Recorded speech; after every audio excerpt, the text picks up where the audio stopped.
כבר לא רק צריך לדמיין איך מטפלים באירועי חירום או כיצד יראה רעיון העבודה הראשון. טרנד שילוב פרקטיקת הסימולציה באקדמיה תופס תאוצה גם בישראל, והסטודנטים מדמים סביבת עבודה מקצועית תוך כדי הלימודים.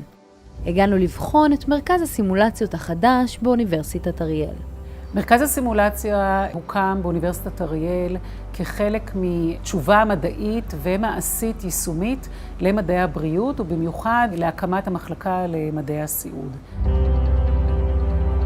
המרכז כמובן צריך לתת תשובה למגוון רחב מאוד של מקצועות, בעיקר מקצועות טיפוליים שמרכיבים את מדעי הבריאות, אבל גם הוא מתרחב למקומות אחרים. המרכז סימולציות נמצא בתוך תוכנית הלימודים בשלב מאוד צעיר של ההכשרה, וזה דבר מאוד ייחודי לאוניברסיטאות בישראל. יש מעט מאוד, אם בכלל, מרכזים שמכניסים את מרכז הסימולציה בשלב מאוד מוקדם של ההכשרה האקדמית. המטרה של המרכז היא למעשה לקחת את הסטודנט בשלב ההכשרה ולהכין אותו לעולם האמיתי.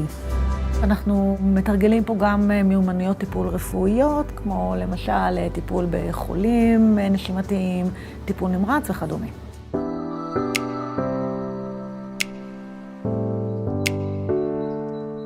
כאן בעצם אנחנו מתרגלים עם הסטודנט את הפעולה, למשל הכנסת עירוי, עד שהפעולה נעשית כמו שהמרצה שלנו מגיע למקום של שביעות רצון. כשאין לחץ של כל הרעשים האלה מהסביבה כמו במחלקה, זה נעשה נהדר.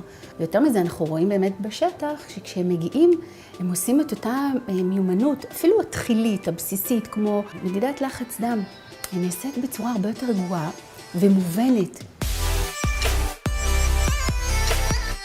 יש לנו יכולת לצלם את הסטודנט ולתת לו פידבק, גם תוך כדי הפעולה הרפואית שהוא עושה וגם בדיעבד, מעין תחקיר. הדבר הנוסף שיש לנו זה מבנה שקיים כמו מבנה בית חולים, שמאפשר לסטודנט להיות בסביבה שהיא מדמה כמעט אחד לאחד, מקום רפואי שבו הוא יתפקד.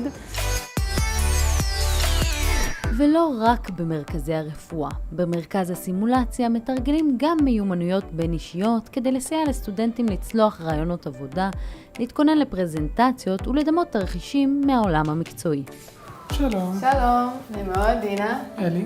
רעיון עבודה הוא באמת רגע שצריך להתכונן עליו מראש. כשאנחנו מגיעים אנחנו צריכים בעצם לשווק את עצמנו.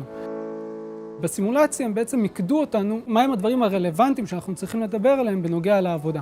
מהם הדברים שאנחנו אמורים לעשות, מה הדברים שאנחנו לא צריכים לעשות. כשאנשים נכנסים למצבי לחץ, הם פתאום מתחילים להסתובב בכיסא בצורה כזאת, או להתחיל לשחק עם האצבעות. כשאנחנו יוצאים בסופו של דבר לשוק העבודה, אנחנו צריכים להגיע ולהתכונן, להציג את עצמנו כמו שצריך. לדעתי הדרך הכי טובה בעצם ללמוד מדברים זה ללמוד מטעויות שלנו. אם לא עשית את הטעות הזאת, אני לא אלמד מזה. בסופו של דבר אנחנו מוצאים סטודנטים טובים מאוד, עם רקע יישומי ואקדמי רחב מאוד, ועם אפשרות להתמודד עם תרחישים צפויים ובלתי צפויים, שעוזרים להם מאוד בעולם הטיפולי לאחר מכן.